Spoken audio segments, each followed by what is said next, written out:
Title. Let's think about how to go about writing the title of the research. As I say it, آپ ایسے سمجھتے ہوں گے کہ یہ تو بہت ایک آسان سی بات ہے, but there are certain considerations that you must keep in mind when thinking of a research title. Your research title must summarize the main idea very clearly. Yani, it should also contain all the key variables that are there in your research work. تو research work میں جو بھی کی ideas ہیں وہ آپ کے title میں ریفلیکٹ ہونے چاہیے. اٹ شوڈ بی کنسائز, یہ چھوٹا ہونا چاہیے. It should not be more than say about 12 words. بہت مجبوری ہو تو آپ تھوڑا سا لمبا کر سکتے ہیں, لیکن یہ بہت اسٹرانگلی ایڈوائز کیا جاتا ہے کہ تھیسس کے ٹائٹلس کو آپ بہت زیادہ لمبا نہیں کرتے ہیں.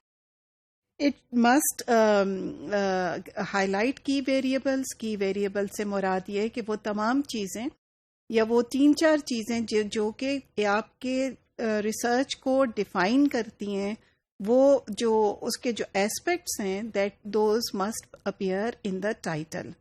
So if you're talking about the relationship between empowerment and education, تو امپاورمنٹ کا ورڈ, ایجوکیشن کا ورڈ, اگر آپ جینڈر اس میں ایکسپلور کر رہے ہیں تو جینڈر کا ورڈ اس میں کلیئرلی ریفلیکٹ ہونا چاہیے.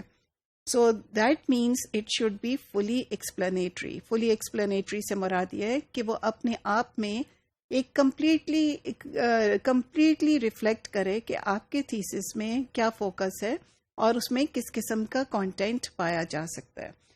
A thesis title actually raises certain anticipation and certain expectations. جب ٹائٹل کا کام یہ ہوتا ہے کہ آپ کو وہ ایک تھوڑی سی اینٹیسپیشن میں ہیلپ کرتا ہے کہ اس کے اندر کیا ہوگا, and it prepares your readers for what is to come. So it should be very clear, concise, and yet contain the main idea. Then the title should not have any abbreviations. Title میں آپ کسی بھی abbreviation کا استعمال نہیں کرتے. You spell out the whole word. So instead of writing, for instance, words like L1, so you write first language. اور mother tongue MT کی بجائے آپ لکھیں گے mother tongue. یہ بہت امپورٹنٹ ہوتا ہے کیونکہ آپ کے جو ریڈرز ہوتے ہیں ہو سکتا ہے کہ وہ آپ کے ان ایبریویشن سے پوری طرح واقف نہ ہوں. خیال رکھیں کہ آپ کا ٹائٹل ایک کی ہے, ایک چابی ہے آپ کے تھیسس میں انٹری کے لیے. So that one has to see کہ it is performing a key function. It is performing the main function of introducing the readers to the work. اور اس کا یہ اس طرح سے بھی ہے کہ آپ یہ خیال رکھیں کہ آپ کا تھیسس کا کام یہاں پہ ختم نہیں ہو جائے گا.